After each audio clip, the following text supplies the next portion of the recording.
put at the beginning of my last PBS special, what I'm going to do here is give a talk for, 45 minutes or so, and then we're going to do a satsang, and then we'll do a double satsang the next time we come. What's going to happen, I have no idea. But I want to share with you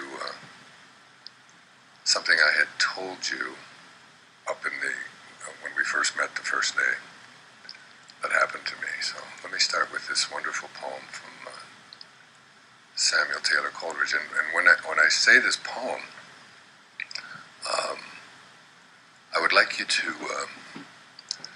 think of it as, ask yourself whether or not you think what I'm saying, what the poet is saying, is possible. Based upon where you are today and how you've been raised, what you've been raised to believe in. It goes like this. You've probably heard it. He says, what if you slept? And what if in your sleep you dreamed? And what if in your dream you went to heaven and there picked a strange and wonderful flower? And what if, when you awoke, you held that flower in your hand? Ah, what then? Asks the poet. You think that's possible? To bring something from a dream state to the physical world that your senses tell you is your reality? The fact is that everything that you see is came from that state. In the Tao Te Ching, in the 40th verse of the Tao, it says that all being originates in non-being. All being comes from non-being. And even quantum physics is teaching us this important lesson. We're beginning to discover that particles themselves do not create more particles. That a particle comes from something called energy, which has no form. So that everything that shows up in the physical world comes from a formless state. Jesus said it. It's the spirit that gives life. The flesh counts for nothing. I find that so fascinating because so often in the world of Christianity, especially in the far right edges of it, where Jesus refers over and over again to it is only through me that you will come to know the Father. But every time they use the word me, it's capitalized in the New Testament. Right after he says the flesh counts for nothing, so you have to assume he meant his own as well. So that he wasn't talking about his flesh. He wasn't talking about me. He was talking about the Spirit that was him. And it is only through this Spirit, and I and the Father are one. So he was speaking as God, the God that we are all. I have said you are gods. That's from Jesus. So that's just one great big miscalculation, it seems to me, that we believe it was this man and his flesh who was speaking to us. And he wasn't. He was speaking from another place. So this idea of bringing something from a dream state to a physical state is a very powerful idea. When I tell you that my mother came to visit me in Scotland 4 or 5 weeks after she passed away, I'm not saying that she was just there in a dream. She was there. And many people have had that experience that I've talked to, who have had someone show up. In fact, I was having dinner in London with Brian Weiss, past life regression. And his wife, Carol, was sitting next to me at the dinner table. And she talked about when her father passed away. Back in, I don't remember the year, in the 1960s. And he came to her after he had passed away and talked to her.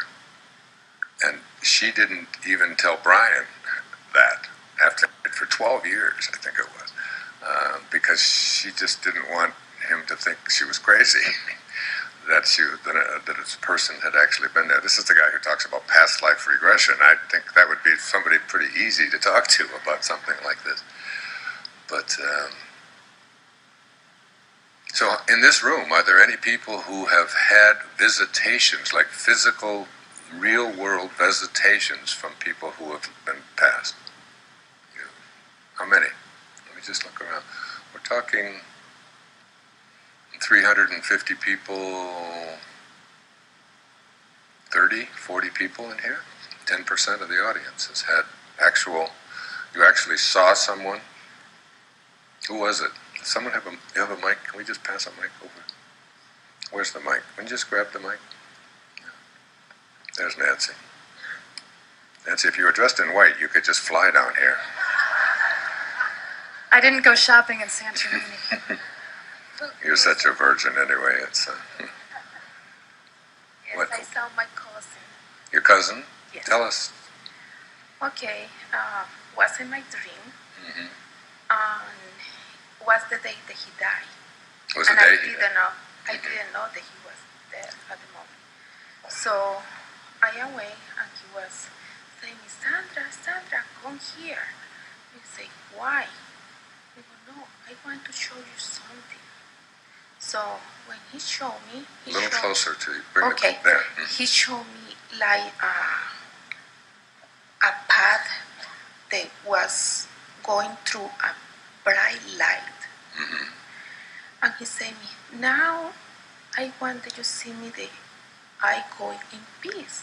I go, why you are going in peace? I think so you are in peace all the time. He said, no, I had been so bad, and I think so I have to go. Mm. So at the moment I feel like the white robe surround to me, Mm-hmm. and I awake. And a few hours later, was in the morning something, we received a phone call from my aunt. They say that my cousin was shocked that he was dead. Mm. So you actually saw him? Could you actually have a... Yes. Yeah. Now, and I could go around the room, but I'm just conscious that of so much that I want to do today but it's a rather common thing. But when it happened for me with my mom, I had to jump out of the bed, and she was like right there. I mean, a physical being that I could touch. It was, I still get shaken up when I go through that. So that we're constantly in this state of bringing things from the non-being into the world of being. And don't be surprised if after you begin to practice some of the things that we talk about here on this trip, and you begin to move into this world of the world of spirit, that you'll start seeing things just show up, just automatic, just manifest, which is the highest place, the highest level of consciousness. It's placing your mind on your attention on what it is on something, and then having it instantaneously show up. Deepak and I used to talk about the 4 ways to have strawberry ice cream. You know, the first way is to have a thought, gee, I'd like to have some strawberry ice cream. And then you get up and you go get the strawberry ice cream, but you have a thought, and then you go and get your strawberry ice cream. And it doesn't seem like much because we can all do that. But you have to, if you try to process what's going on, you have a thought, and then you get up and you actually go do it. The thought is invisible. I'd like to have some strawberry ice cream. Where is that? Where is that? You can't find that. You know, you can find command center in your brain which says, I'd like to have some strawberry ice cream, but you can never find the commander in the command center that says, I'd like to have some strawberry ice cream. That's just in the world of spirit. That's where your excitement is. That's where God is. The second way to have strawberry ice cream, it's a little higher level of consciousness, is to say, I'd really like to have some strawberry ice cream, and then you send one of your children to get it. That's a higher level because you have a thought, and you sit there, and you send someone else to get it, and then here comes your strawberry ice cream. The third way to get strawberry ice cream is to have a thought, gee, I'd really like to have some strawberry ice cream. Commander in the command center says that, and someone walks by, could happen on this ship, and says, excuse me, is this your strawberry ice cream?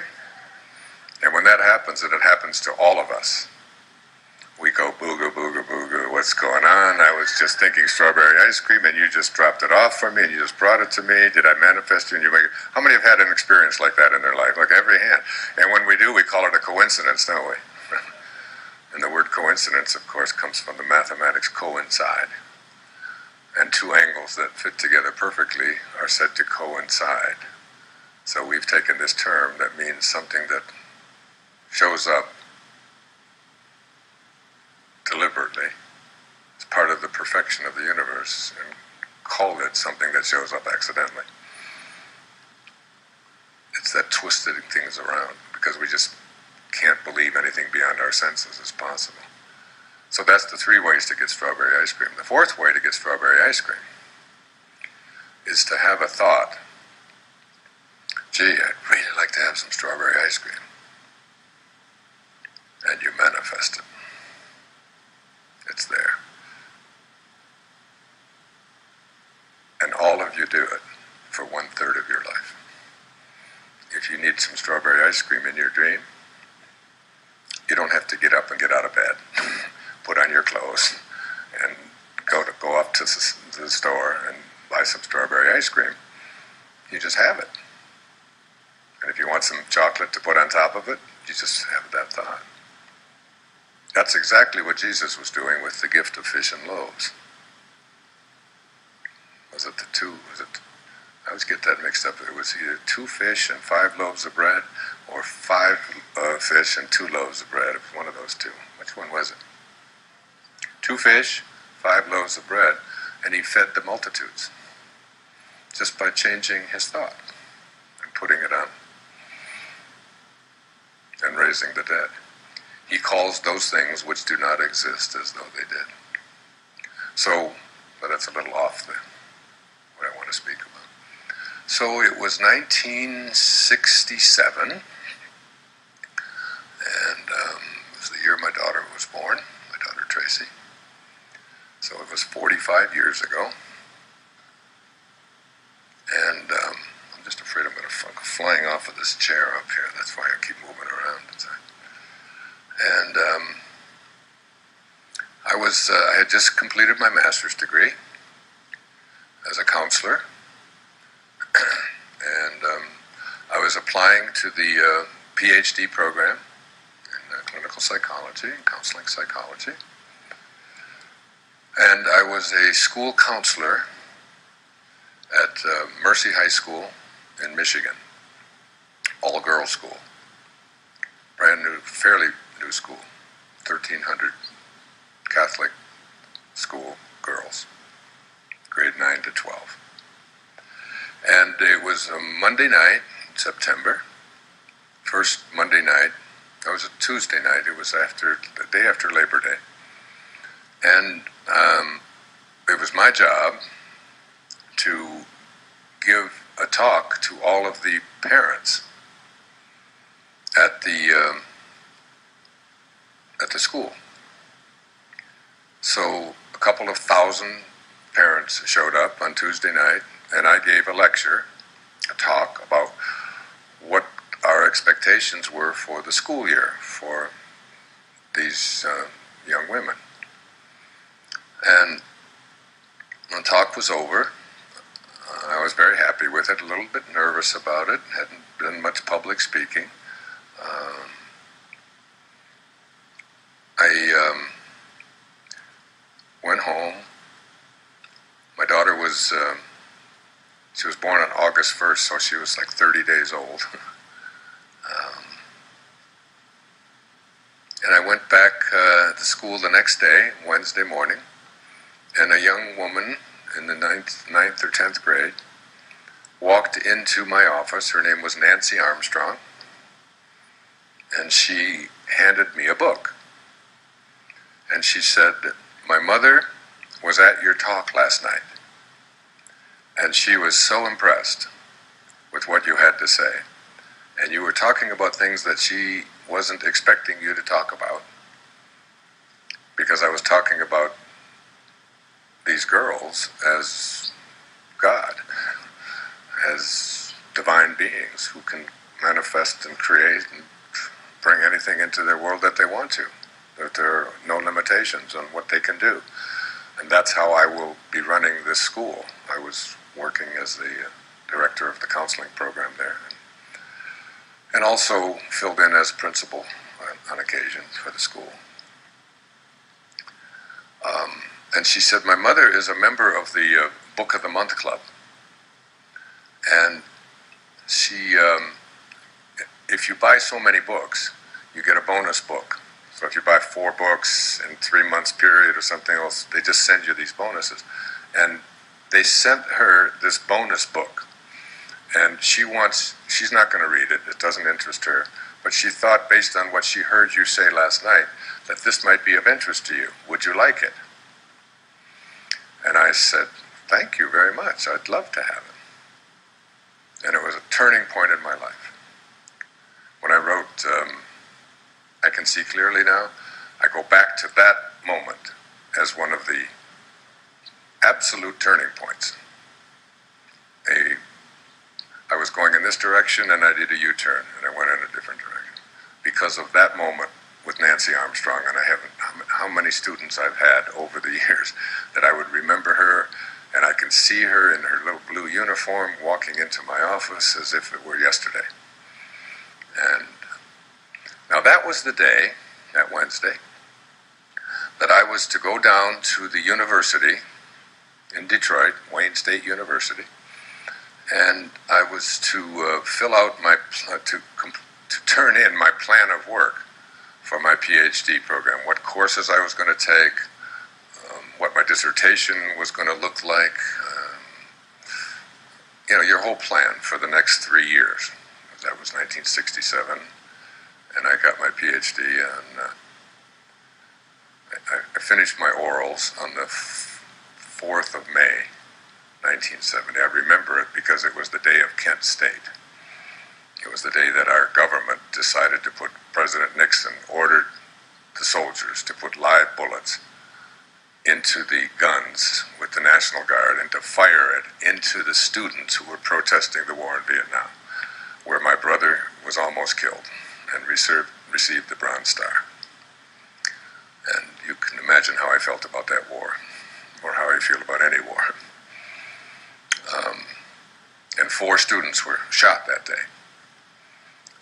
And there's a memorial to them at Kent State. You remember that? How many remember? You must remember. Some of you weren't born yet, but even people that are from other countries probably remember the horror of firing. They just did it in South Africa just a few weeks ago, the firing on the miners. I don't know if you saw that. It's just beyond horror. Don't let me go there. So I took my orals that day, May the 4th, 1970. I was supposed to take them at 4 o'clock, and they postponed it till 7 o'clock because there was such mourning and all of that. And I received my PhD June the 7th, about a month later. I mean, I was handed my degree. So here it was back in 1967, and I had an appointment with my advisor. Her name was Dr. Mildred Peters, brilliant, beautiful woman, a woman who I thought was very old. She's probably 10 years younger than I am now. But And she was a PhD at that time as a full professor in a university. You have to understand, that was 1967. She had been a professor for 30 or 40 years, so she got her PhD in the 1920s, and women got the vote in America in 1920, when my mother was 4 years old. So for the first 150 years of our history as an American democracy, women weren't even allowed to vote. So all of the people who say they want to return to what the Founding Fathers wanted have to remember that the Founding Fathers did not think women were important enough to vote. And if you were black, forget it. You were considered to be 60% of a person. That was our Founding Fathers, that so many people over here on the right think we should do everything they wanted. I love it when I see the women of the Tea Party out there saying, we want to do what our Founding Fathers did. Anyway, that's another place I don't want to go. Maybe I just wanted to put it on tape, I don't know. So anyway, so I was scheduled, and I had already filled out my plan of work, and I knew what I wanted to study, what direction I was going to go. I was going to do things on. I was going to study B.F. Skinner and a lot of the conditioning things, and move in that direction, Jungian analysis and so on. And school finished at 3 o'clock. And I didn't have to, I had an appointment with Dr. Peters at 7 o'clock. So I had to make a decision about what I would do for the next 4 hours. Do I stay in my office, or do I drive down to the university and kill time down there? And I opted to stay in my office and pick up this book that I brought with me, because it has so much significance to me. This is it. This is what it looks like. And it's all worn out, and I'm going to sit over here, because that stool is just... Can you see me back there? Saying, oh my goodness. I think I'm going to become a guru. I like this. So the book is called The World of Psychology, edited with introductions by G.B. Levitas. It's published by George Braziller, I guess, in New York, published in 1963. And it is a collection of writings. It has writings from Pavlov and Freud and Voltaire and Franz Kafka and William Butler Yeats and Nietzsche and Nathaniel Hawthorne, Cicero, and Aldous Huxley and Rudyard Kipling, and Philip Roth, St. Augustine, Margaret Mead, Jean-Paul Sartre, Henry James, St. Augustine, St. John of the Cross, which I've read so many times. I'm going to give a lecture on it in Maui on Divine Love in January. Carl Jung, who was my teacher, John Stuart Mill, Robert Browning, Ralph Waldo Emerson. And there was a man in here whose name I didn't know at the time. His name was Abraham Maslow. And there was an essay in here called Self-Actualizing People. So I had never heard that term. So I looked at that, and I just liked the idea. It was called The Whole Man, W-H-O-L-E, The Whole Man. And I picked it up, and I read that entire piece. It's about 30 pages, very small print. It's quite a bit to take in. And it described people in a way that I had never seen people described before. And when I read it, it was the first time in my life that I felt there was somebody out there who understood me, that I wasn't so crazy. I mean, I had been in trouble my whole life, in one way or another, with the system, with organizations, with the culture, with resisting being enculturated, with not following the rules. With some of you have heard me tell the story. I can't sit while I do this. I gotta stand. Have heard me tell the story of when I was in the 3rd grade in Mount Clemens, Michigan, and I came home from school and I asked Mrs. Scarf, whose home we lived at, what's a scurvy elephant? You've heard me tell it. It's a famous story now. And she said, I don't know, what do you mean? I've never heard that term. And I said, well, I heard Mrs. Poole, who was my 3rd grade teacher, telling the principal that Wayne Dyer was in her classroom and that he was a scurvy elephant. So she got on the phone and she called the principal, and the principal said, oh, that's Wayne. He gets everything mixed up. She didn't say that he was a scurvy elephant in her classroom. She said that he was a disturbing element in her classroom.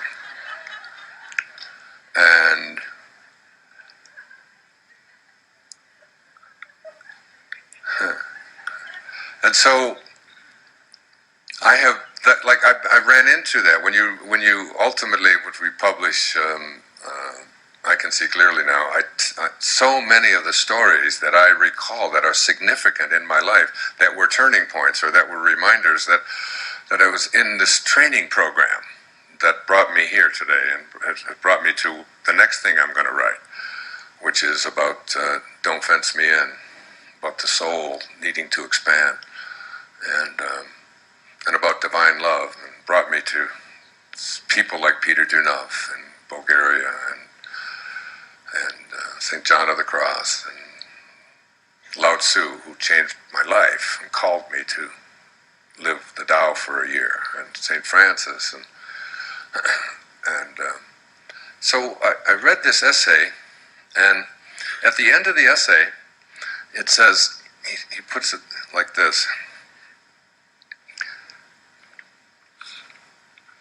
Well, first, he gives a little description. I left my glasses in the room, so. But I'm really training my eyes. I honestly feel that I've been working with my eyes and making them see better. And I actually see better than I did even just a few years ago. No, this is something I couldn't read a couple of years ago, and I've been just doing, I am perfect eyesight. I am perfect eyesight. I say it on a regular basis. He says, well, this is one of the paragraphs. He says, to take the teacher-student relationship, just talking about teachers and students, as a specific paradigm, our teacher subjects, he's talking about these subjects now, they studied hundreds and hundreds of people that they called self-actualizers. They behaved in a very unneurotic way, simply by interpreting situations differently than normal people do. They experience the teaching experience as a pleasant collaboration rather than as a clash of wills, or wills of authority or of dignity and so on. The replacement of artificial dignity that is easily and inevitably threatened with a natural simplicity that is not easily threatened. The giving up of the attempt to be omniscient and omnipotent, the absence of student-threatening authoritarianism, the refusal to regard the students as competing with each other or with the teacher, the refusal to assume the professor stereotype, and the insistence on remaining as realistically human as, say, a plumber or a carpenter. All of these created a classroom atmosphere in which suspicion, wariness, defensiveness, hostility, and anxiety absolutely just disappeared. So also do similar threat responses tend to disappear in marriages, in families, and in other interpersonal situations when threat itself is just reduced. So there's no I'm better than you kind of thing. No, I was in the field of psychology. I had my master's degree. I was going for a doctorate.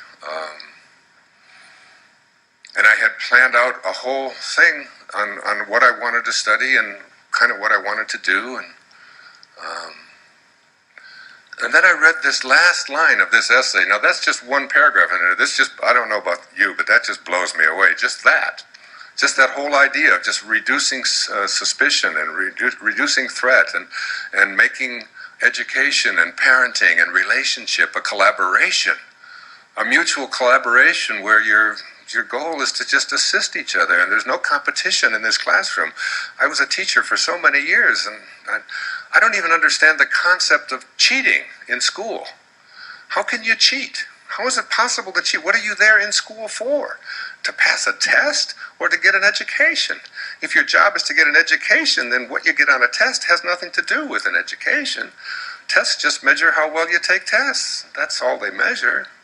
And so it's like, if you're looking over for somebody, you should be able to reach over and ask them. But I don't, worrying about whether I'm getting this answer and you're going to get ahead of me and I'm in a competition with you. It's like, how may I serve? You've taken a classroom, the students who know the most, and you have them help the students who don't know and help them bring them along, because anybody who's ever been a teacher or even a parent knows that the best way to learn something is to teach it.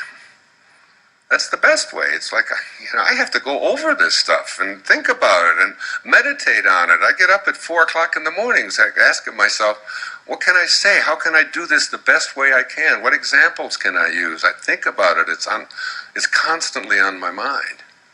And it makes me a better teacher. But I'm not up here because I'm smarter than anybody else in this room. There's people in this room way smarter than I am in so many dimensions. I don't even know how to turn my radio on without getting the things mixed up. My kids will tell you that. I'm an absolute retard when it comes to 1,000 things in life, okay? So nobody is any better than anybody else. But here's what he said at the end of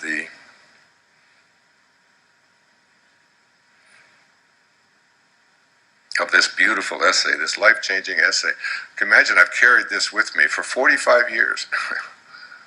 I'd never let it out of, I travel with it. I slept with it last night.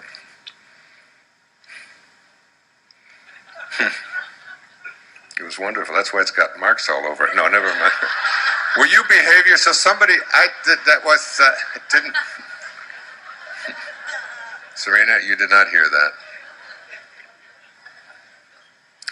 In this, as in other ways, healthy people, he just called self-actualizers healthy people, are so different from average ones, not only in degree, but in kind as well, that there it is, they generate two very different kinds of psychology. I've underlined all of this, so this is, it smudges all over it. It becomes more and more clear that the study, and I love this line, it becomes more and more clear, now listen to this, that the study of crippled, stunted, immature, and unhealthy specimens can yield only a crippled psychology and a crippled philosophy. The study of self-actualizing people must be the basis for a more universal science of psychology. Maslow was the first person to say that psychology is going to be this field where we study human behavior and what people are capable of doing and accomplishing and trying to identify in various personalities and so on, that we have been studying what's wrong with people. We've been studying the weakest among us. And as a result of studying the weakest among us, we make assumptions and predictions about what humanity is capable or not capable of. And Maslow said, that's the wrong approach. What we need to do is study the highest developed among us, the geniuses, the ones who have accomplished just these fantastic things in spite of all the odds against them, and make predictions and assumptions about what humanity is capable of on the basis of the most brilliant among us.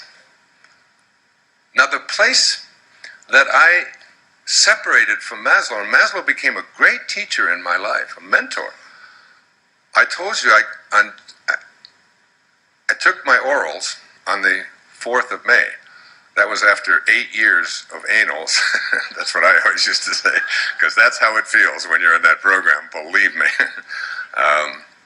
But June the 7th, 1970, the day that I walked across the stage at Cobo Hall in downtown Detroit, where I'm speaking on November the 7th this year, I'm going to be back on the same stage just a couple of months from now. that same day, in that same hour that I was receiving my doctorate, Abraham Maslow passed away in Menlo Park, California. Now, it's hard for us to get that, but that there's really a message in that. I always say it was as if he was passing on the baton. It was as if he said, I've explained all of this to the academic world and to the business people and the researchers.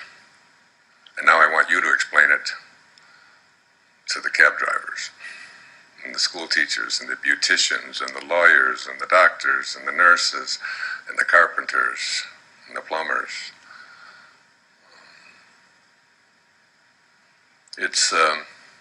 I think about the irony of those dates, and I think, the story just pops into my head about, in 1776 in America, there was this incredible document that was, to change the whole face of how we govern people, called the Declaration of Independence. And it was written by Thomas Jefferson. And the guy who was responsible for putting it all into practice was a man named John Adams, who was the second president, but he was basically the writer of the Constitution and the implementer of the ideas in the Declaration of Independence. That was July the 4th, 1776. Fast forward 50 years, a half a century. So it would make it July 4th, 1826, right? In Menlo Park. No, in Menlo Park is where Maslow passed away. In Monticello, in Virginia, Thomas Jefferson was lying on his deathbed. And he said, Adams lives. And he closed his eyes and died. On the 50th anniversary of the writing and signing of the Declaration of Independence. And in Massachusetts, Boston, Massachusetts, lying on his deathbed was John Adams on the 4th of July, 1826, in the same hour. And his last words were, Jefferson lives. Now that's a true story. So, how can, when I think about timing and so on, that story always pops into my head. So, I got in my car, and I drove down to the university, and I met with Dr. Peters, this woman I've written a lot about, and I can see clearly now. She was such a monumental influence in my life. She just took me under her wing and saw something in me that no one else had ever seen before at the university, at any of the university programs that I had been in since I started in 1962. And I said, Dr. Peters, I would really like to redo my plan of work. I don't want to study what I thought I was going to study. I want to study self-actualization. That's what I want to write my dissertation on. That's what I want to study. And she redid the whole thing. There was not even a provision in the curriculum for such a thing. And she was the kind of person, she was also a scurvy elephant. And she allowed me to do it any way that I wanted to do it, to take the courses that I wanted to take, to do the doctoral work that I wanted to do, and so on. And then I was to meet Maslow, and he was to become a mentor in my life. So basically what he said is that there are some people who are just wired together differently. Now, where I differed from Maslow, but I do not believe that if Maslow had lived longer, that he wouldn't have grown, because his whole life was a movement away from Freudian psychology and psychoanalytic theory and Jungian analysis and so on into this field of self-actualization. So he was always growing, and the same thing is true of all of the great masters, you know. So, but at that time he said that self-actualization is restricted to a limited number of people, and that it's only available for this very, very small minority. And when you read that, and you read Toward a Psychology of Being, and you read his Eusaikia, wasn't that the title of one of his books, Eusaikia? He created a whole society based on self-actualized people and so on. But basically, he said that these people differed in certain ways. Now, I just jotted them down so that I could just share, you know, a little bit about the differences in these people. And it's just, the more I would read, and the more I got to know Maslow, and the more I got to read his material and to study it and to see it, I began to, and now at this point in my life now, I mean, my suggestion is that if it's in any one of us, it's in all of us. That's it. We all have this capacity to reach these exalted levels. Remember, Maslow was the one that had the pyramid that started at the base with just our basic needs and moved up through a sense of belonging and a sense of love and a need for love. And at the top was this pyramid. And at the top of this pyramid is self-actualization. And as a school administrator and as a school therapist and counselor and so on, I used to give talks to teachers a lot. And I taught a lot of teachers who were in their graduate programs. I was a professor doing that for 7 years. And they used to always write their philosophy out for the school, and they'd always say, it is our ambition to have our students become as, and they would even use the term, as self-actualized as possible. And it was because any time any student started showing any signs of self-actualization, of being this kind of a human being, everything in the system was designed and designated to identify those people and to get them out. They're labeled troublemakers. They're people who don't fit in. And I always think of E.E. Cummings, this beautiful spiritual teacher who wrote everything in lowercase. I love that, if nothing else.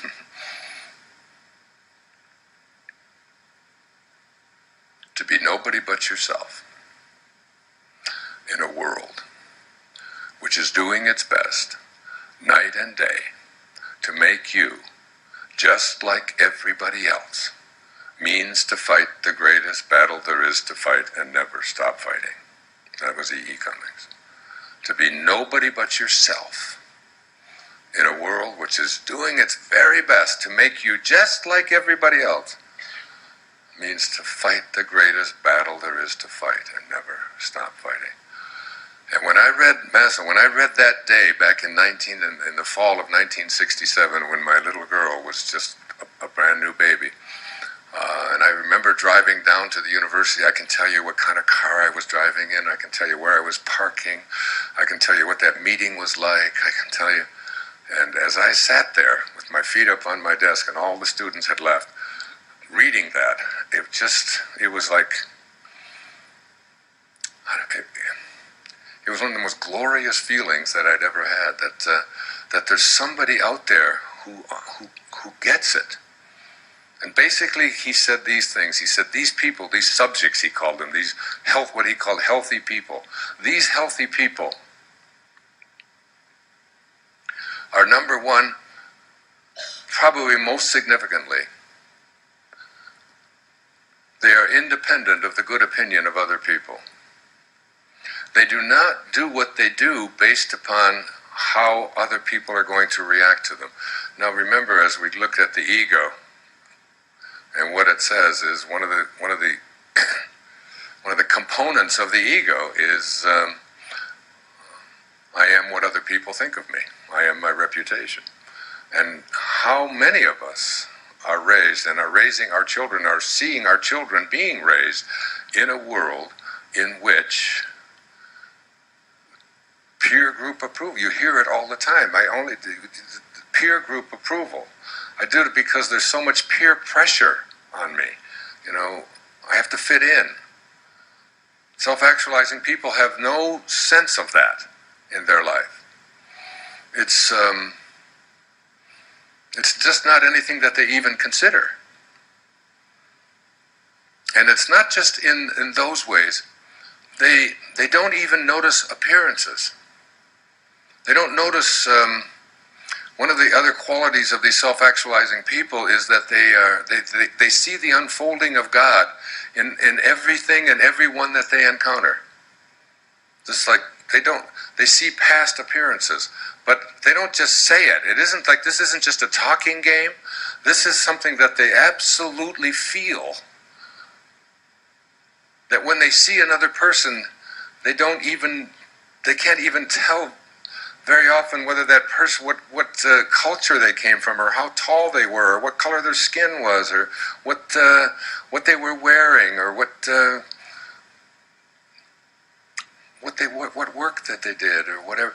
Those just were not the things that they saw. They just able to look past that. My children were raised on this idea that it doesn't make any difference. I used to tell the story when my little girl was in preschool back in the 1960s. She was like 3 years old, and she came home from school, and she had a gold star on her paper for something that she had done. I think it was like she was adding something. They were just doing numbers or something. She was like 4 years old. And she came home, she said, Daddy, look, I was the only one in the class that got a gold star. And I said, what's the paper about? Like, what were you doing? Oh, we were doing, I think it was adding. I said, well, wow, adding? That's terrific. You know how important it is to be able to add all the toys you have? Now you can tell how many you got, and you can make money. And she said, Daddy, excuse me, Daddy, I got a gold star. I was the only one in the room with a gold star. I said, honey, I don't care about the gold star. I said, teachers give out gold stars because it makes them feel like they're doing their job, and it's just something that they want people to think that maybe you're better than other kids in the class because you got this and they didn't. I said, I don't care about gold stars. I said, it's just not interesting. But that you can add, that's terrific. This is how I talk to my kids.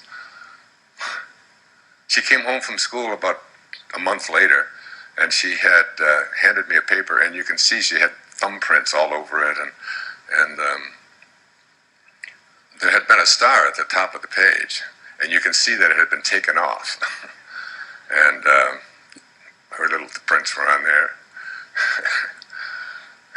I can remember this like it was yesterday also. And so she showed me the paper. I said, what's this? She said, we're doing subtracting. I said, subtracting at 4? You know how to subtract? I can't believe it. That's incredible. You're wonderful. Do you see that money you have? I put some in my pocket. I said, that's called subtracting. Now you can figure it out. Isn't this great? You can go through life. You can add. You can subtract. And she just whined, and she went back, and I said, Tracy, I said, here, come here, honey. I said, what was this at the top of the page? This looks like it was torn off. Oh, she said, the teacher, she gave me a gold star. I said, well, what did you do with it? She said, I gave it back to her. I said, what did you say to her? What did she do? She said, I just told her to give it to someone who needs that sort of thing. That I'm not. That's a true story.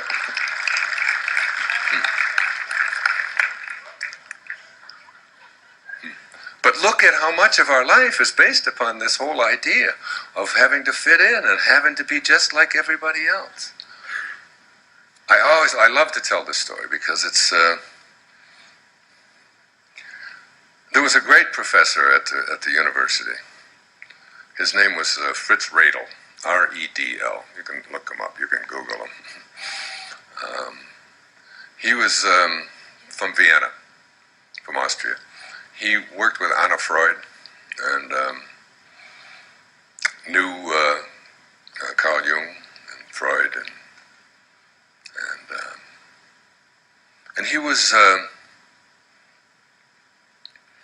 he was just the greatest guy. He was just like, his classes at the university, we had these huge auditoriums where, there might be like 1,500 students in the class.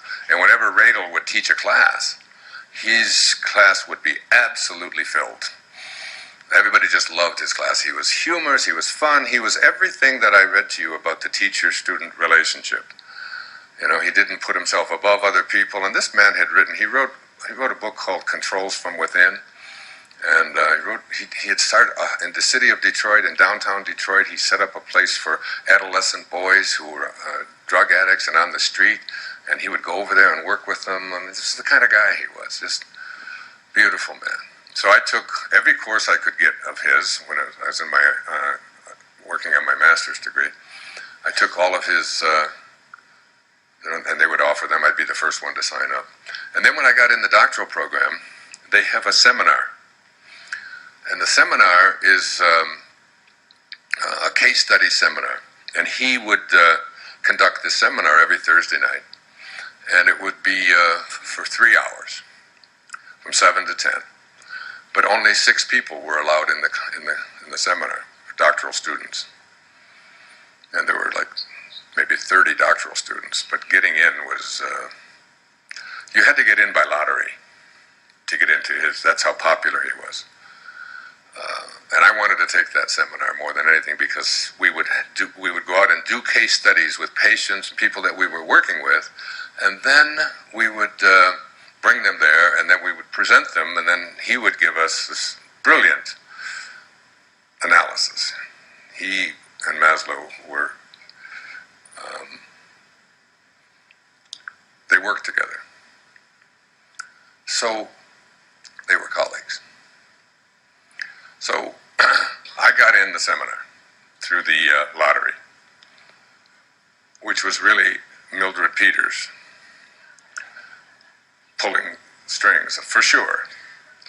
And she's here now acknowledging that. I mean, I talk to Millie all the time. I can call her Millie now. She doesn't care about the PhD anymore. I didn't even know when she died, but I assume she's dead. Because she was maybe 60 then, and that was 50 years ago. So,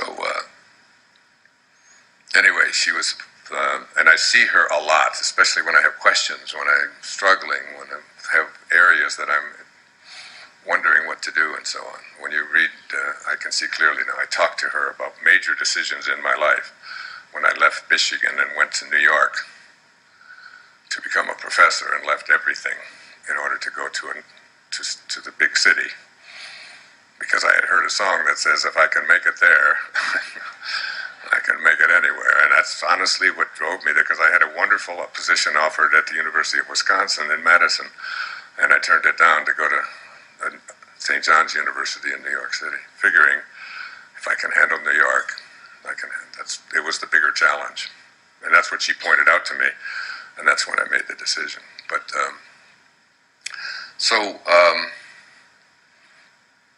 so we had our seminar on Thursday, and there were 6 of us in there, and nobody was ever late. Nobody ever missed Radel's classes. It was like being with, it was like being with Carl Jung and having a seminar with him. When you're in the field that I'm in, that's big. Or if you're a poet, having Carl Sandburg as your teacher or whatever, just. I used to sit next to him and just be so honored to be there. So it was time for our midterm. And he came in, and he told us to get out your blue books. And we took out the blue book, and we started to write our, and he said, we're all prepared to write for an hour or whatever it was. And he says, he tells this story. He said, a self-actualized man is invited to a dinner party. He shows up at the dinner party, and everyone is dressed in formal attire. Black tie, dresses, gowns, whatever, semi-formal attire. And he arrives at the party in a pair of blue jeans, tennis shoes, t-shirt, and a baseball hat. What does he do? He said, "You have 15 minutes." And he left the room. So we all took out our blue books and we started writing. He wouldn't pay attention to that. He wouldn't allow himself to be intimidated by that. He wouldn't be upset about it. He wouldn't let himself get nervous. He would go on as if it were okay. He wouldn't pay attention. He's not interested in appearances. Blah, blah, blah, blah, blah. We all did what we thought was the right answer. He came back into the room after 15 minutes, and he said, "Everybody read your answer." So there's 6 of us, 2 women, myself, and 3 other men. And we each read our answers, and I was so proud of mine as I was writing and just going on and on. And then everybody read it, and he took his briefcase like this, and he picked it up, and he threw it down on the table. He said, "You've all failed.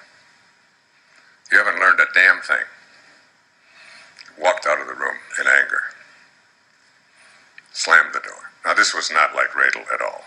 You know, I knew he was acting, but I didn't know the answer. And he came back into the room, and he said,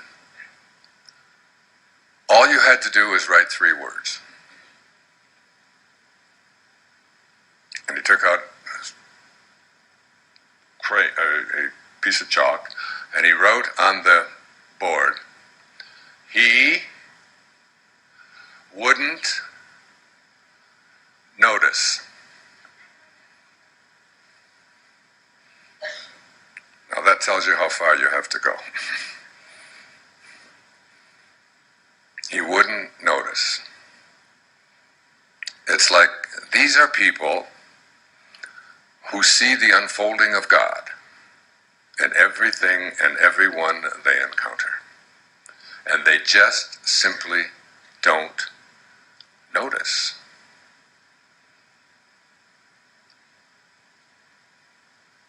They are independent of the good opinion of other people. They see the unfolding of God in everyone they encounter. They are detached from outcome.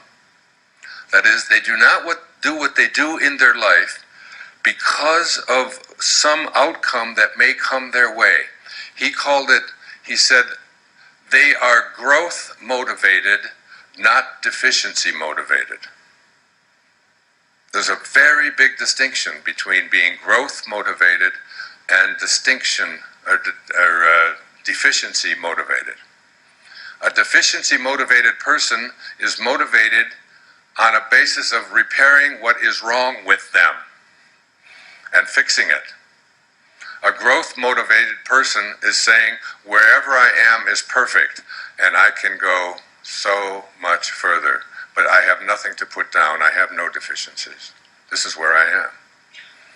It's summed up in this simple little bumper sticker. You don't have to be sick to get better.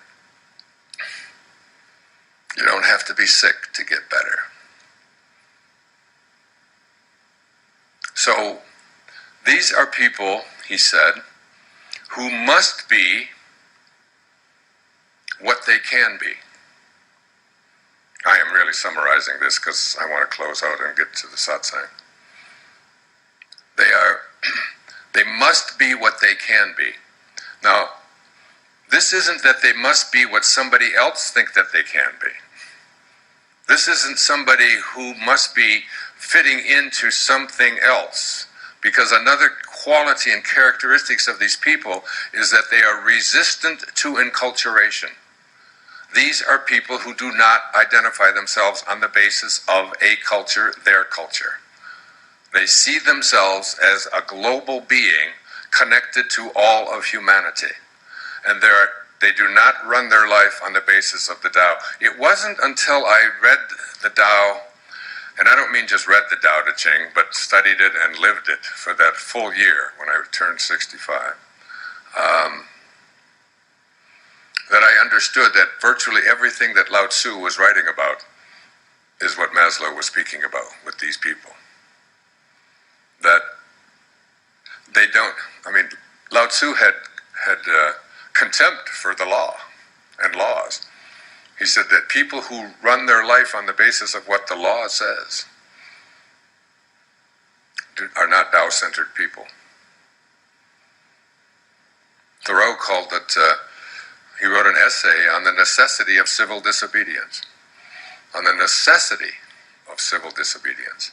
That is, when I said that women got the vote in America in 1920, they didn't get it because men finally decided to give it to them.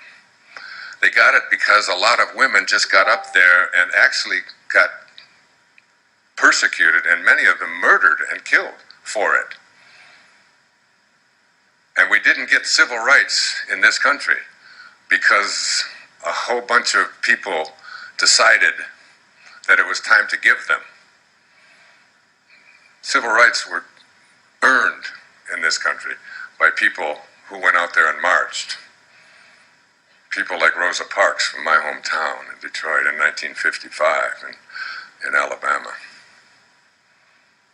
Sitting on the bus and saying, I won't go to the back. That so many of the horrors that have been committed in our culture, in our society, have been committed by people saying, I'm only doing my job. This is how the whole scene of what happened in the Holocaust and in World War II took place. I'm just doing my job. And there are others who said, this is something that we can no longer tolerate. The civil disobedience, doing things because it's written down someplace for self-actualizing people is an impossibility. And one of the most significant things that self-actualizing people do is that they never place into their imagination anything that they do not want to materialize and manifest. They never put into their imagination their thoughts about what is possible or not possible on the basis of what they have been told ought to be in their imagination. And it's like they seem to have a grasp on thinking in a way that I spoke about earlier, and I'll be speaking about at our final session before we do the meditation. This whole idea of understanding that our imagination is our sacred place. It's a sacred spot within us. And so we don't want to put anything in there like I'm only able to do what I've always done, or I'm only able to imagine what other people have conditioned me to believe that I can do. What's already happened. I don't place into my imagination anything that someone else has imposed upon me, like Ivan Illich. They place into their imagination, into their thoughts, that which they already believe is here for them, and they're just reconnecting to it. And just see if I've covered them. They're very greatly familiar with and loving the unknown. Wandering into the unknown, the mysterious is the most exciting thing for them. To me, said Walt Whitman, the most glorious thing in the universe is the most mysterious. And they're not looking for security. They're not looking for doing things the way everybody else does things. They have a sense of awe. Rumi said, sell your cleverness and purchase bewilderment. Go through life being bewildered. And that's how these people live their lives. It's like this sense of awe at everything. And when they would see something new, they saw something Even if they'd seen it 1,000 times before, they saw it like a little child saw it. In fact, self-actualizing people are very close to little children. They see things. I have a poem that I'll be from Rumi that I'll be reciting and acting out in Ephesus about the sheik who loved to play with children and how childlike they were. Mary Oliver, this wonderful poet in Massachusetts, was asked what the most significant things in life are, and she said, there are three things. She said, one, go through life being astonished. Two, she said, tell other people about it. Be astonished and share it with other people. Be astonished. Be in a state of awe at all times in your life, for everything. You know, this is my third or fourth trip to Greece, and I can hardly wait to get over there and walk on that Parthenon again and just feel the excitement that, you know, Socrates really sat here, and Plato was right here, and Aristotle. These people were right here, and they were breathing in the same air that I'm breathing, and looking at the same sun, and looking at the same moon, and looking at the same stars, and walking on these same streets. That doesn't get old. Nothing gets old. Be in a state of awe. And being in awe at it over and over and over again. Great love for children, spontaneous, and an acceptance of the world without complaint. An acceptance of it, like an absence of judgment. One of the great things that I learned in reading the I Am Discourses is on page 318.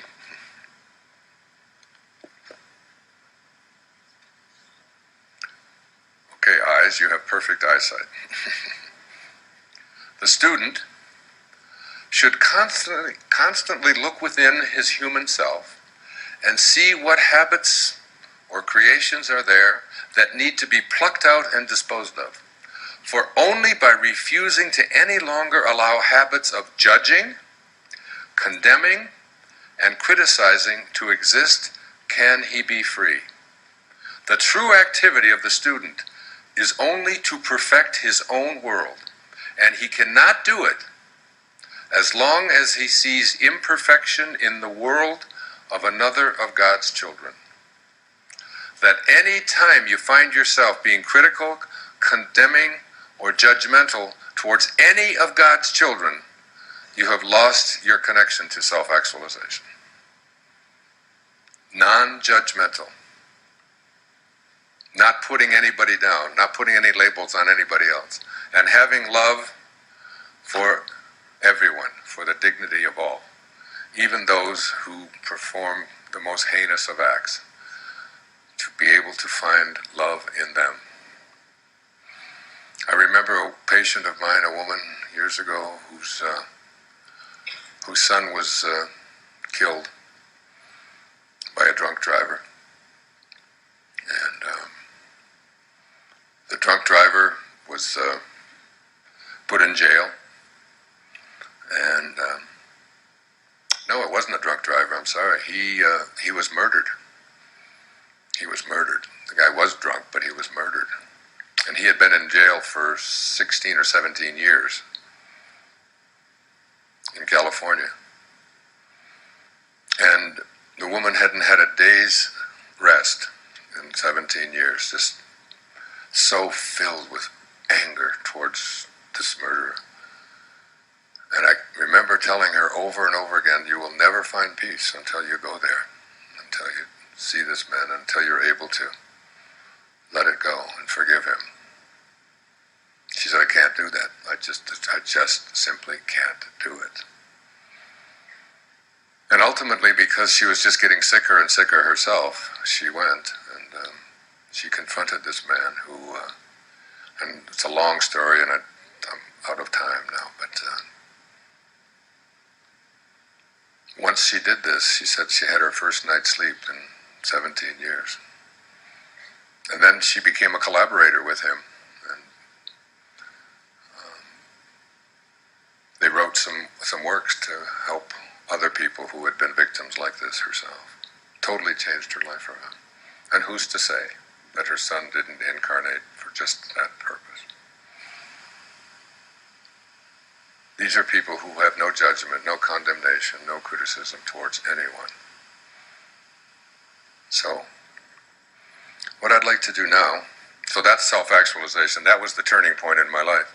And I have always studied and raised my children, and as a teacher myself, with a belief that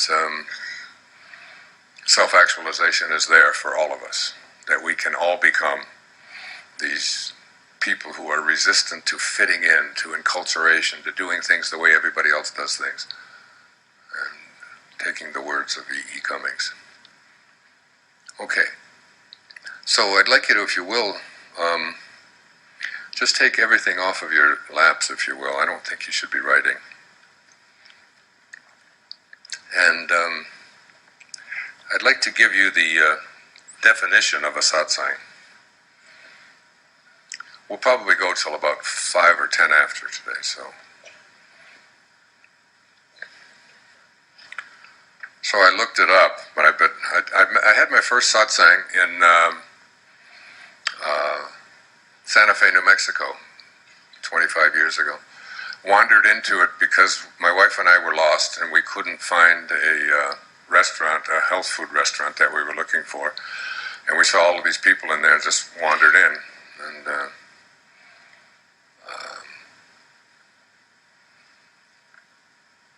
there was a woman in there named Gangaji. Gangaji. Have anybody heard of Gangaji? Some of you have. Brilliant, beautiful soul. Turns out she had read one of my earlier books called You'll See It When You Believe It. And it was what brought her and her sister back together. They hadn't talked to each other for 10 years because her sister thought she was just too weird. They were from Mississippi or someplace down there where talking like this is just not considered to be things that normal people do. And she read You'll See It When You Believe It and called her sister, and they got back together. So she was thrilled that I happened to walk in there, and now we've become friends. So a satsang is a gathering of like-minded, and I sat there in that room and it was such a peaceful place, and that's what I want to convert this to. Just it's not a classroom. Satsang is not about a guru. It's not about the teacher. It's not about me at all. And it's not about learning anything. It's about love. It's about creating an atmosphere of love. It's a gathering of like-minded souls. The purpose is to bring you home to yourself. It's an assembly of persons who listen to and talk about and assimilate the truth. Typically involves listening to or reading scriptures, reflecting on or discussing and assimilating their meanings, meditating to the source of the words, and bringing their meaning into one's daily life. This is what I've come up with as what a satsang is. So, it's not a Q&A. We'll do that later. It's not a place where you can ask me your problem, I'm going to solve your problem, and 300 people are going to sit there and saying, why are we doing this? This has nothing to do with me. I've resolved all of that. It's just about sharing. And there are mics here. There's a mic there. Nancy, and I think there's a mic on either side, if I'm not mistaken. So we'll just pass it if you want to say something. I'm going to ask someone to come up to the stage and start this satsang today. Her name is Dr. Catherine May. And if she'll come up, she's a member of the group. I met her the other day. And she was sent here to me and handed me a book, which people do all the time. I mean, people do it all the time. And told me that she had received some channeled information. And gave me a letter, and generally when people give me a letter like that, and tell me that it was channeled. There's a purpose behind it, usually to try to get me to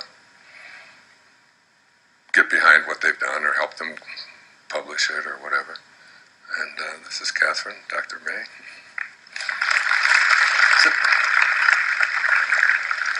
And so she handed me this thing and gave me this letter and handed me this book called Who Needs Light, which she self-published. And so it's been like a magnet, this book. I mean, I've had it for, 3 days now? How long? This is the third?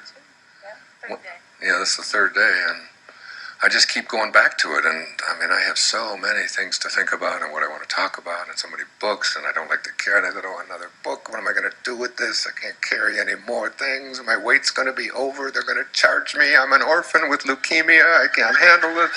You know, all of the self-pitying stuff. And so we also have someone here who is a concert violinist, I understand, from Luxembourg. And maybe you can really play softly while Catherine reads to this group what she had channeled for her the other night. I guess it was on the ship, was it? And this is one of the most brilliant books I've ever read. And I talked to the publisher at Hay House, my friend Reed, and I said I want to do more with this. I want this to become part of Hay House's work. It's just too good. It's brilliant. This is 1 in 1,000, 1 in a million, so don't hand me anything, okay? I can't read another thing, and I'm very good. Don't want to pay any more at my luggage. But this is a brilliant, brilliant woman sitting next to me who is a doctor, PhD, like I have, in psychology, and has had her own practice. And she came here to teach me something. And perhaps to teach us all something. She had no idea I was going to bring her up today. I just told her when I walked in, I asked her if it was okay to come up. And there must be a reason for everybody to hear what you were told. Yeah. What year were you born? 1941. Well, you're a child, so so we're the same age. So maybe you can just share with them. I don't know if you want to read that or if you want to just say it. So, Well, I can't just say it. I probably wouldn't remember it okay. properly. Put the mic real close to you if you can. Okay. This is a process that's been happening to me recently, where I'm awakened in the middle of the night with a sharp pain in my toe. It's kind of a joke. It's called gout. No, I've never had this pain before. And each time I have something to tell you. Oh, this is what happened the other night. I felt this tremendous sudden pain in my toe. A little softer. And this is what I heard. So I got out of bed, got my pen and my paper, tried not to wake my roommate, so I wrote this in the dark. I think I can read it. I have a message for Wayne. I would like for you to give it to him. My dear son, you have done your work brilliantly. You have risen to every challenge and carried out every task selflessly. We love you beyond measure and wish to express our gratitude to you for awakening thousands of people through your tireless work. We now wish for you to do 2 things. First, reduce the pace of your appearances. Wait a minute, hold on. I think we're going to have to, I don't think you can hear. I'm here seeing people. So we'll have to do it either real soft, way soft, much, much softer. Okay. Softer, maybe. And maybe if you go to the back of the room, yeah, that would be good. And do it softer, because I don't want it, I want to hear the music. It's beautiful. I'm envious of anyone who can make that happen with strings. So maybe you can start over at the top. I have a message for Wayne. I would like for you to give it to him. My dear son, you have done your work brilliantly. You have risen to every challenge and carried out every task selflessly. We love you beyond measure and wish to express our gratitude to you for awakening thousands of people through your tireless work. We now wish for you to do two things. First, reduce the pace of your appearances in the coming year to allow for a bit more rest and pleasure. You are healing, but we want to encourage you to now reap the rewards of your long life of service. You have planted seeds. They are flourishing in the minds of many. Now it is for you to encourage further growth by experiencing joy and unconditional love in your own life. Second, we wish for you to expand your message to include the material we have offered to the world on the subject of the coming ascension, as we have given it through this channel, Catherine. We send her to you now to help you. She too has been on this path of ascension for thousands of years. You will recognize each other as colleagues, old friends, and co-conspirators in the long history of light works. You have each, in your own way, protected and defended my flame and preserved it through many eons of darkness. Catherine brings you a gift.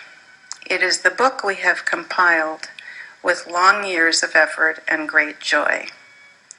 You will find in its pages inspiration, a resource to provide creative material for you for your own work, but most of all, healing and personal comfort for you, our dear son. Allow her to teach you the healing process she has been taught over decades. It is a contribution to the preparation for ascension, which I want her to give to the world in the coming year. Do not hesitate to ask her to share her knowledge or her gift of unconditional love, which you will recognize as similar but not identical to your own. You have each followed a long and difficult path of learning and teaching. Share your rich experience to create a new direction in the offerings you present to the world. Catherine has worked with me, the one you know as I Am That I Am, with Ashtar and Saint Germain and many others. I will be sending information through her, which I will ask her to share with you as our work evolves and changes to prepare for the momentous events to come. I have important work for each of you as we enter this new phase of teaching. We admire your independence and your determination with which you have each developed your separate approaches. We would now ask you, if you are willing, to open your minds and your hearts to accept new and more expansive teachings, which we will ask you to bring to the world in our names, as you have already done so well. We have sent Catherine to you this week to help you in many ways, which will become clear as the week progresses. Look first to heal yourselves in the strong light of love and joy, which you will feel in abundance in the weeks and months to come. Go in love, my dear children. Enjoy the gifts we offer you as solace as encouragement and in gratitude for your unwavering service. You, Wayne, are dear to us. We wish to remind you of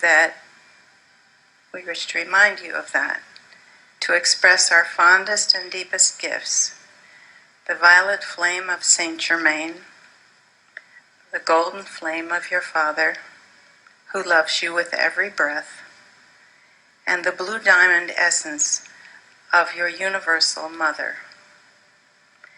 Accept our love, our gifts, and our thanks. Go in peace, my children. Share these gifts with each other and with the world. You will soon find yourselves here with me as you make your transition to higher planes of existence. You will lead the way for many when the time comes. Lean on me, find joy in each other's gifts, and go forward fearlessly as you have done in the past. I will be here with you every step of the way. I am that I am. Je suis que je suis. Yahweh. Okay. Thank you. Thank you very much. Thank you for the music. Thank you.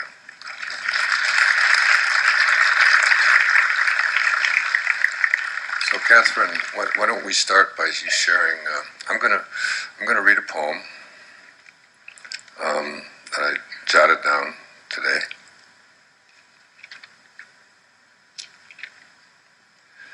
And then I'd like you to perhaps just open this satsang by telling this group what you have been doing, how you got sent here, and why you're sitting here today. Okay. So let these words in. This is a reading of the scripture. It's from a book called Gifts with No Giver. I always thought that you would come to me in the shape of a beautiful lover. I never dreamed you would steal my heart with no shape at all. I always pretended I needed arms to hold me and lips to kiss away my pain. Yet I find fulfillment in the embrace of empty space. I always wished you would speak to me with words of tender sweetness. Now I know you whisper silently of your undying love. I always knew I would find you, although I foolishly looked with my eyes. You were here all along, hiding just out of sight in my heart. Isn't that beautiful?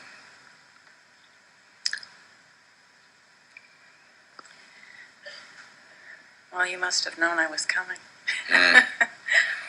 Well, this is something I've never done before, to bring someone up and have them, especially without so good.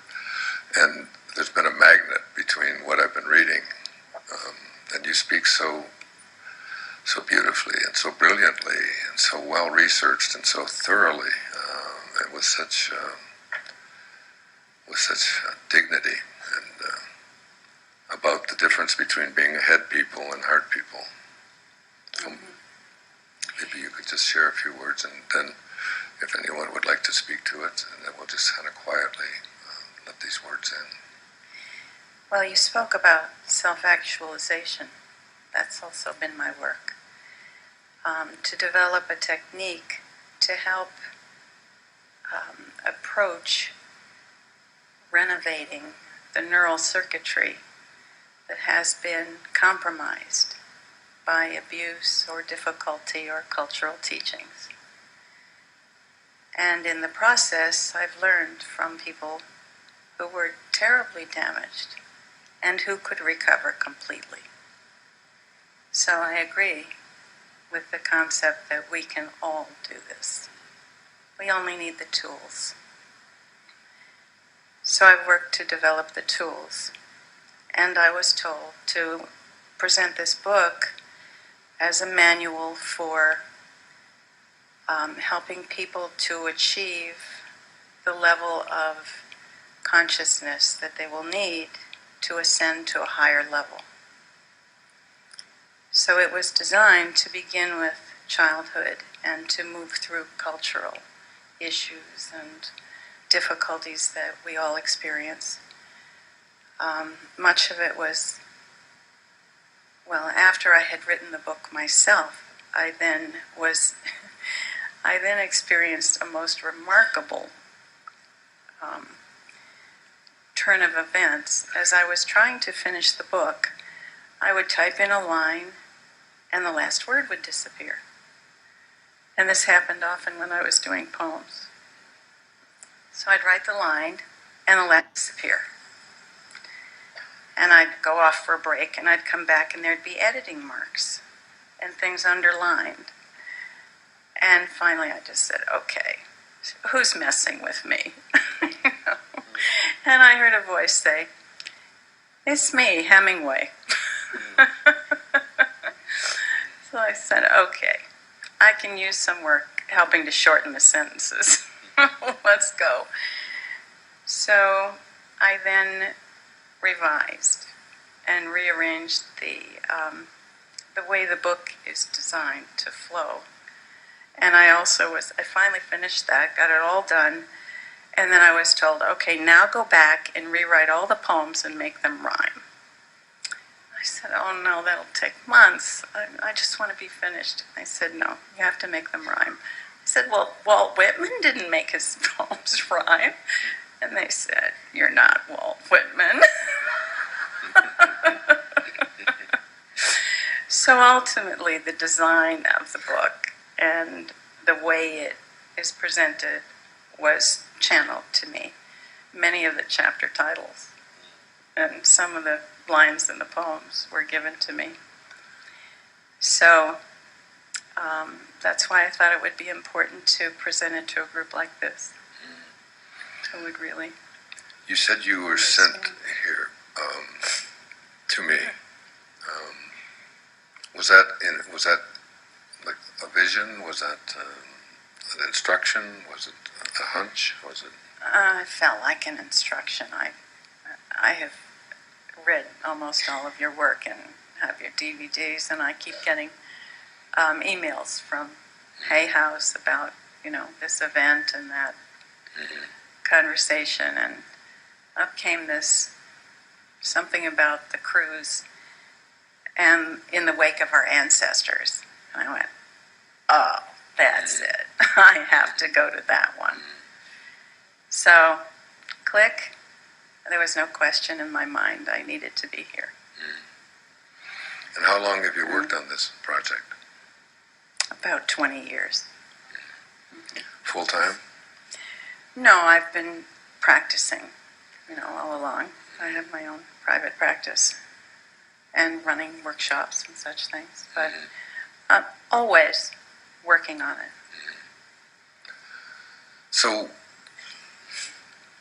as an idea to throw out to all of you to react to, if you hear it, is, and maybe you can just give a minute or two on the difference between a head person and a heart person. You speak about Rene Descartes, who said, I think, therefore I am. And I've always said since the time I ever heard that when I was in high school, that he's got it mixed up. And yet we had whole courses on this. So for me it was, I am, and that's enough. I am. And what I read last night was an interesting growth thing for me. I read of a chapter that you wrote on Machiavelli and Ayn Rand. Now, Ayn Rand, most of you know The Fountainhead and Atlas Shrugged and Anthem and so many of her famous books. I've read all of them. And I was in the room with her. She was at Madison Square Garden, and Phil Donahue was doing the show in Madison Square Garden, and she said in that. If you remember that show, you probably find it on YouTube. And I had the same audience in the same venue the next day at Madison Square Garden on the Phil Donahue show. She was on Wednesday, I was on Thursday, and I came this close to her but wasn't able to meet her. And there was a time in my life when Ayn Rand was like the most important. I thought the best. I mean, those books just blew me away. I mean, I read Atlas Shrugged. My daughter Serena read Atlas Shrugged. Those long speeches by John Galt were 70 pages long, I think. And there's a sense in which I feel that I wrote something in The Shift called, originally the title of the movie, The Shift, was called From Ambition to Meaning. And I think she stopped at ambition. And for me, it's like Carl Jung once said that you don't solve your problems, you outgrow them. And I feel like I outgrew her. And it was almost sad to put it aside because I just revered what she had said so much about the power and about the ego and about money and prestige and all of, and now it just seems so off of where we are and where we need to go in our people. And you said something very beautifully in there that the slogan behind John Galt should have been, you remember what you said? I won't help anyone, and don't ask me. So maybe you can comment on the heart and the head, and I'd like to hear from you as well, because for me now, that whole idea of meaning only comes when we're able to serve. And it's not about how much and what's in it for me. That's the mantra of the ego. The mantra of the higher self is, how may I serve you? How may I re-up? That's the teaching of all of the great spiritual masters of all time. Yes. I saw this in the people that I worked with. That one after another, people would come in and say, I'm just too much in my head. And I thought, yes, aren't we all? And began tracing these ideas to their origins, recent origins. I think Descartes set us on a path of about 600 years of misunderstanding what a human being is made of, with the idea that you could be a rational mind separate from anything else, and that would be the highest level you could possibly reach. Well, as I was writing the book, I was tracing the darkness of these ideas and where they had come from, and realized that the ultimate of being a rational person is to be a psychopath with no feeling, no heart, no soul, just thought. And if you can reach that state of being a head without a heart, you can believe anything. You can believe anything you want to think. You can believe anything people tell you. It's only with our connection to our hearts that we feel the truth. Only a heart can love, and only a heart can feel the truth. So without that, we're helpless. We're robots, or malleable in other people's hands. So once we make contact with our hearts and truly understand that that's where our knowledge comes from, that's where our truth, the truth of who we are, the truth of why we're here, then our mind is like the computer that stores the knowledge we need so we can recite the poetry. You make a comparison to politics Yes. and how we have politicians in the world today, not just in America, but particularly in America, who don't really care about our country, about each other, about serving. Is that part of this whole process of abuse being foisted on us? Yes. Once you are in your head and people are telling you, don't give anything away. You're a fool. Keep it for yourself. You earned it. You deserve it. Don't listen to these socialists Right. who tell you you should share and everybody should have the benefits and the abundance. That's not the highest path. You should strive to get as much as you can and keep it. Maybe give some to your kids, but not even that necessarily. So the whole process of investing in ideas and in self-reliance without the real actualization, which is to discover your heart and your communication with others. Without that, self-actualization is just selfishness and greed. I came to probably the highest place of self-actualization for myself in some of the lowest times in my life. Yes, You find that to be true? absolutely. Yes. Well, coming out of them is the best part. Mm. But yeah, when you start to believe your own feelings, I have a section in here about the 2-week cure for depression. Depression is thinking about your own feelings and thinking about what you think about your own feelings and what other people think about what you think about your feelings and so on.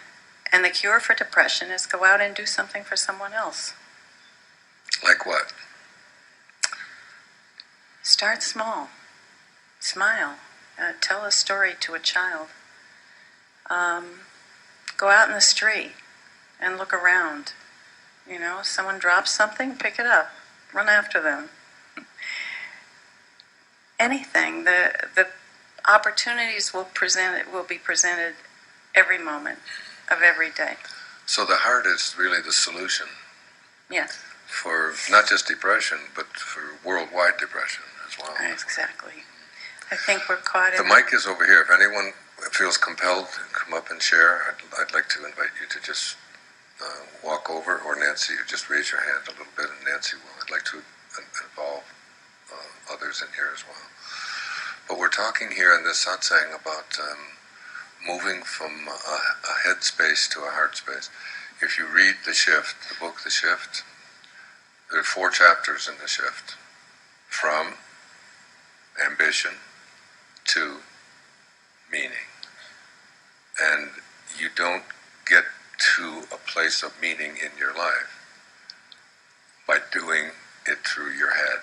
It is a sharing, God-realized, self-actualized, reaching out and recognizing what the Native Americans said, that no tree has branches so foolish as to fight among themselves, that we are all in this thing together. And that is the solution to virtually everything in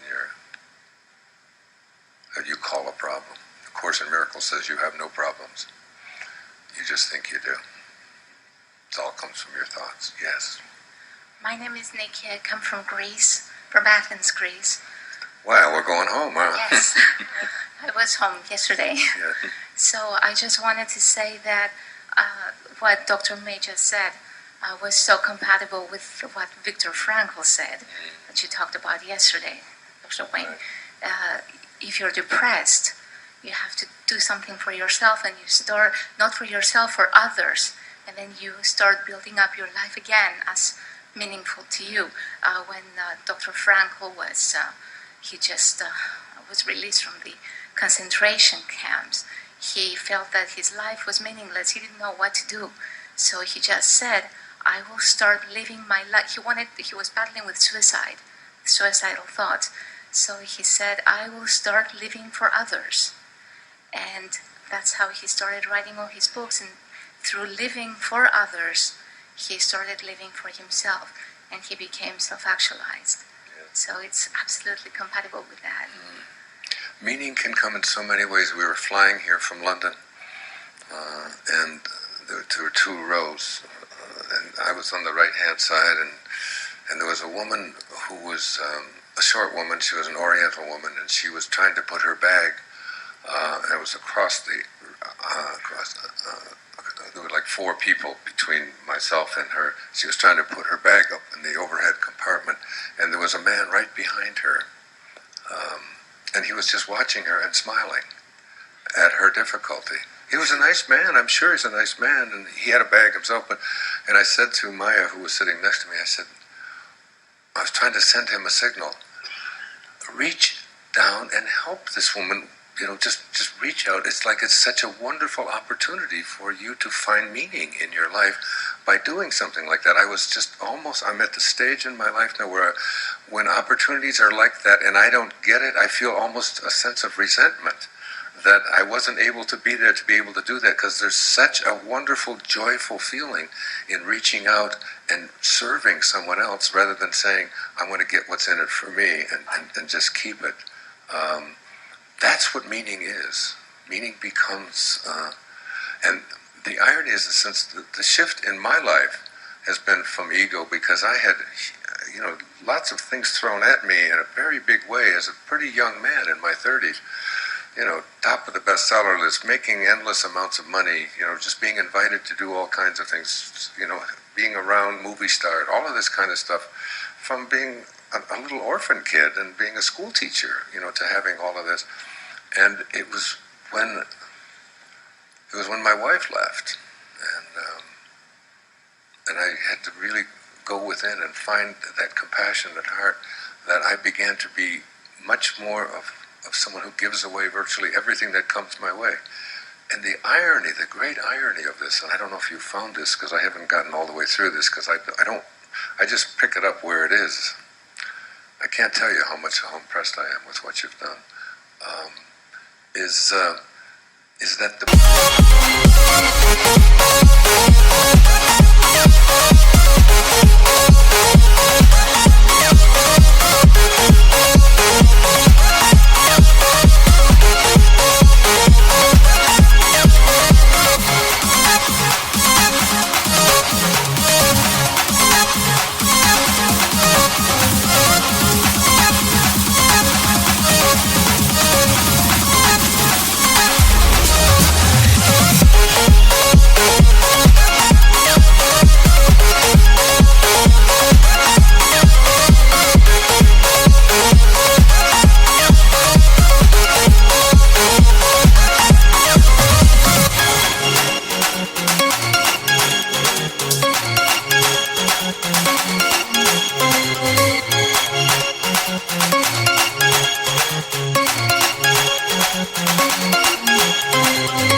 more I've done that and I got the mic here, and you came here to hear me, so I can just tell you from what my experience is, that when I have made this shift from ambition, from John Galt, from Howard Rourke, from these characters who are contemptible of the poor and the weak and the people who can't make it and so on. And the earth. And the planet, right. When I began to do that, so much more has flown into my life that I don't even know what to do with it. When I get back to my home, there's so many checks that are waiting for me, so much money that is just waiting. Money that at one time when I've done anything to be able to go after, and already when I do my meditation, okay, so now I'll be able to do this, and I'll be able to give it to them, and this person over here needs that, and my daughter, one of my daughters is married to someone who's got some debts, and maybe I can help that, and it's like, and the more of that I do, the irony is, the head doesn't matter anymore, and then you just start noticing. You start noticing that the more of that, the better that you feel. And basically, it's what I said about love. The miser's love for gold isn't in the gold. It's in the outpouring of the love. It's like with Dana up here and giving me the triangle from around her neck. It's like, it's the fact that she wanted to just give that to me, this precious, precious thing that had been blessed by this beautiful, saintly man. Anyway, yes, I want to hear from others. Hi, my name is Tony. I'm from California. Hi. I know I hugged you the other day because I said ever since I've been I do. around you, I've been crying. You've been crying, I remember, yes. And even before my trip, I had an appointment with my Reiki master, and she said how important this trip was and that it would be rewiring my brain and just a huge healing experience. Mm-hmm.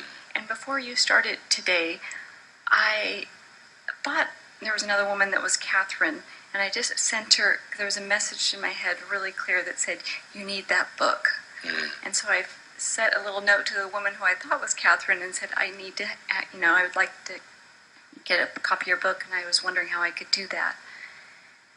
And then I've also been someone that lately synchronicities have taken place, and I feel like that I'm getting communicated most of the time.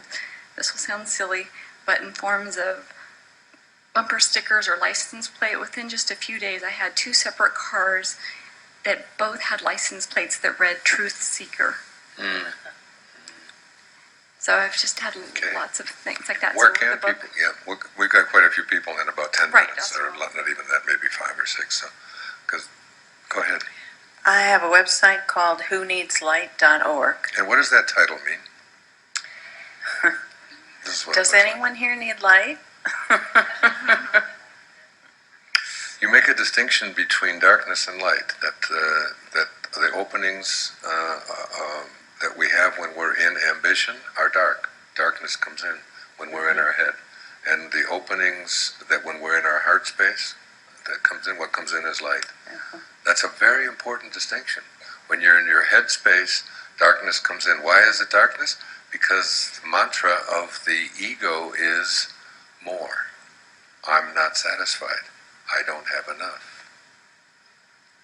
My crown, said Shakespeare, my crown is in my heart, not on my head, not decked with diamonds nor Indian stones, no to be seen.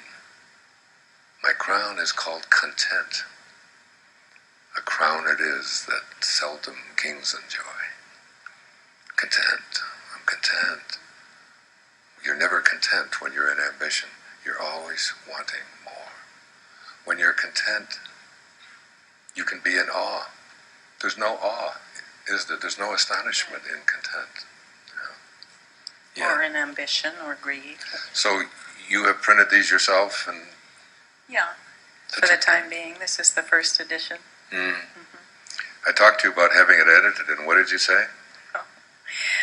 I thought it was too long. It's pretty and long. I kept saying, shouldn't I leave out this, or does this really need to be included? And I kept getting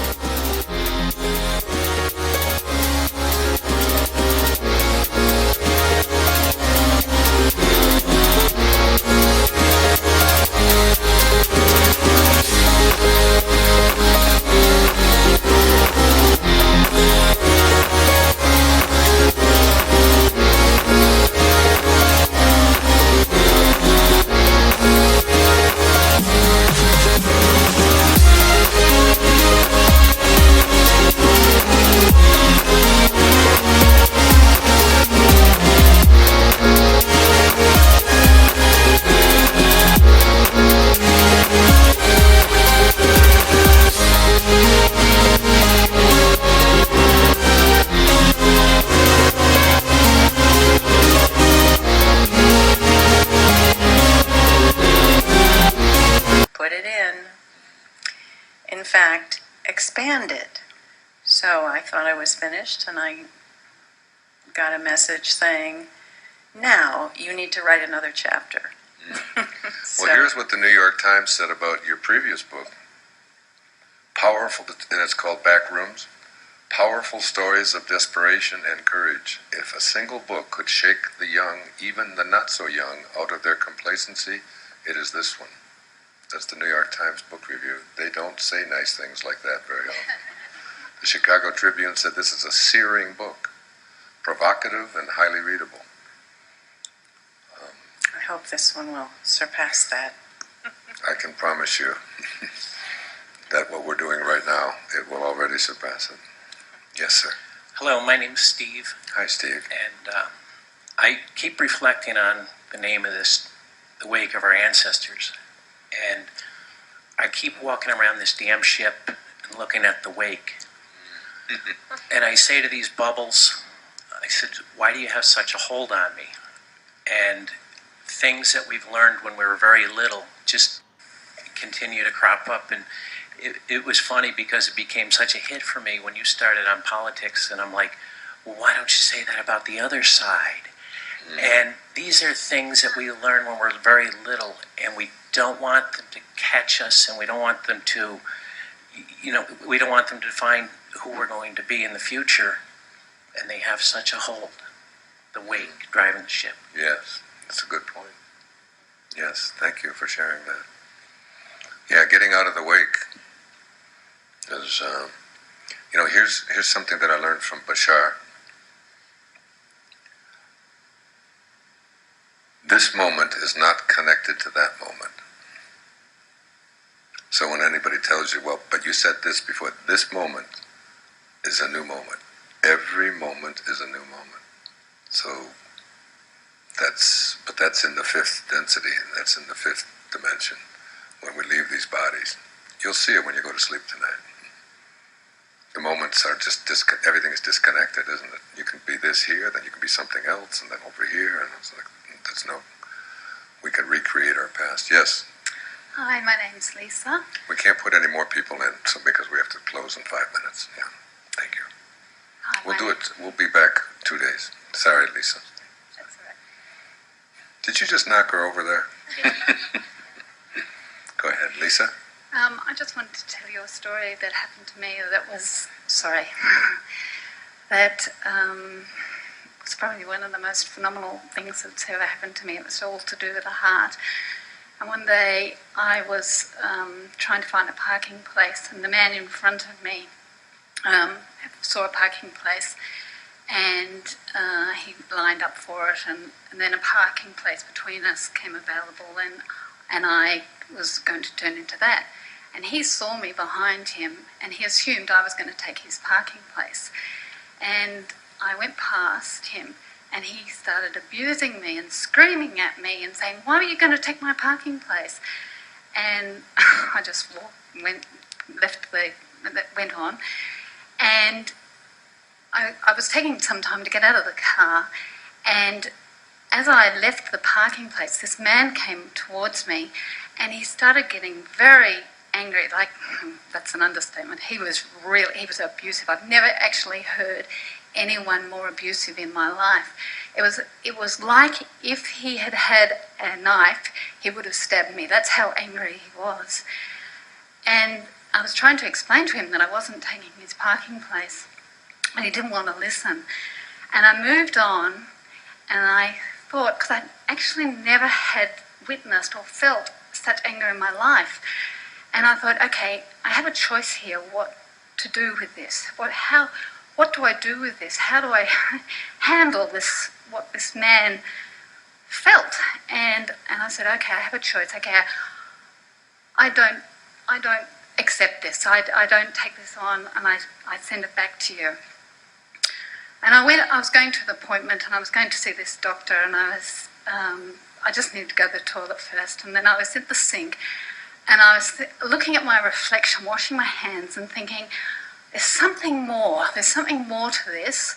It was like it hadn't happened, but there's just something I needed to do extra.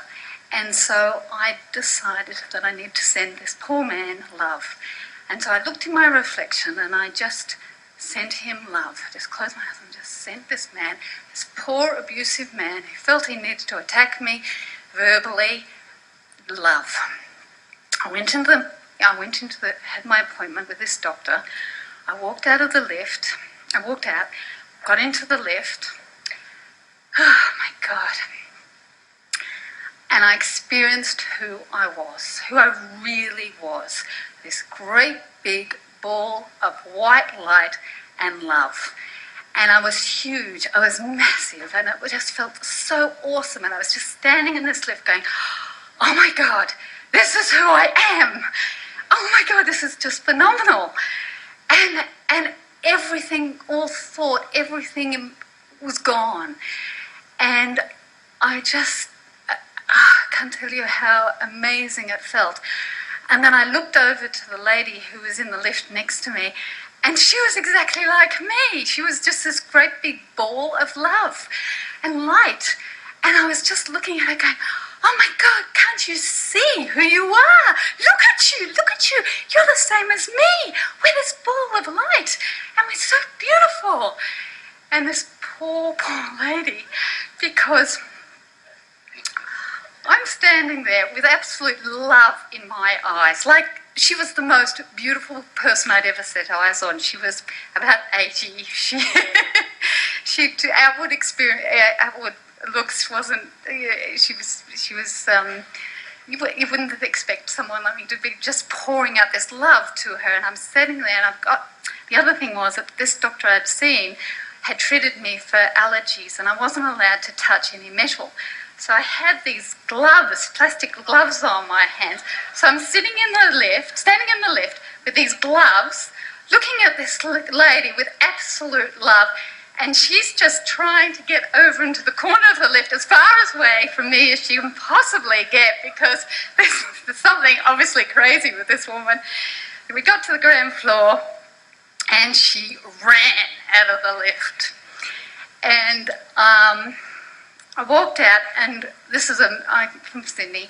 This is one of the busiest streets in Sydney. And I walked out, and I could see everybody was the same. There was just this cars going past and people walking, and I could actually hear their thoughts. And I could hear them thinking everything. Like I could hear them saying, oh, I've got to do this and I've got to do that. And oh, he said this to me and blah, blah, blah. And I was just standing there and saying to each of these people, stop thinking, feel, be in your heart, feel what you are. Just look what you are. And I was just wanting someone to look them in the eyes and just say, can you see what I am? And look at what you are. But everybody was in their heads. They were thinking, and there was no presence. They weren't present. And I could also see that the connection between us. There were these red ties connecting us all. And as I stood there, I knew that I needed nothing. Absolutely nothing. I didn't need my family. I didn't need anything. I was just so big and so powerful and just all love. And this all came This came from your greatest teacher. This came from the man who gave me the most physical, verbal abuse or any abuse that I'd ever had. And there was something. Now you're a therapist. You've worked with this kind of people, these abusive people. What is your comment? What do you? Well, of course, that's exactly what they need. But sometimes these people are not willing to accept the love. So it's our job to offer it and to learn exactly what you learned. This is what is called a quantum moment in your life. It's a moment you'll never forget. I'll never forget it. Yeah, and it really helped you to make a shift. We're going to have to close in just a minute. I just want to say one thing, and that was my belief is that because I sent him love, it came back to me a millionfold. Right. I know my friend Ramdas speaks about that. I've had him at seminars, and he'll just stand there and he'll look at a wall and he'll just say, I just love that wall. It's like Mary Oliver said, be astonished, pay attention, be astonished, and share it with other people. You can be astonished, like you can fall in love with the cashier, You don't have to take her home and go to bed. You don't have to do all of that. You can just go, you just walk through life falling in love, being in that love state. And that's that's really what meaning is. Yeah. Okay, thank you. Thank you. Thank you. And for those of you who didn't get to speak, we'll have plenty of opportunity at our next episode. So thank you, and thank you, Catherine. Thank you for 20 years of just incredible work and brilliant writing, and I'm really humbled to have you here. I really am. You've done such a beautiful job with this. I'm going to treasure this. Thank you. Thank you, and thank you for your big toe. This is for you. Thank you. God bless you. We'll see you in Istanbul, in Constantinople. Thank you.